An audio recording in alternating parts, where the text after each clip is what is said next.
Now that we have all of these custom properties, whether you did them manually or with the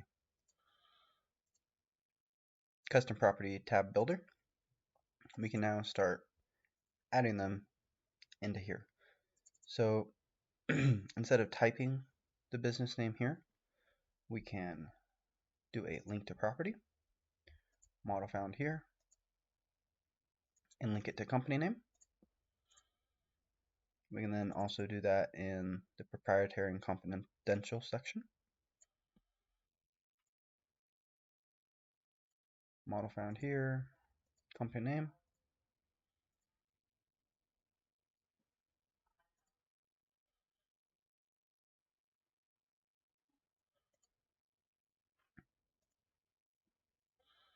Okay, we can also, if this is going to be, if you work to several standards, you could have a drop-down box in the custom property builder so that you can select which tolerancing spec you're using. You could have all of these be pulled from that same place. All of this, all of the names and dates can be drawn from that. The revision is already drawn from that. The title, we can go ahead and draw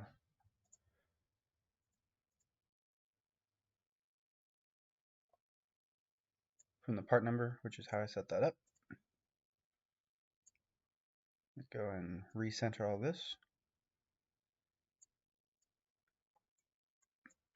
And that's how you can make this be pulled from your actual model file.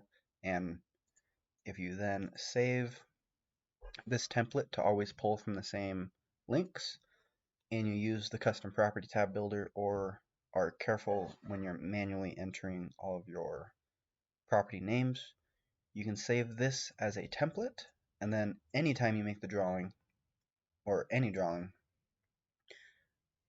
the links will still be there regardless of what model file you are pulling from.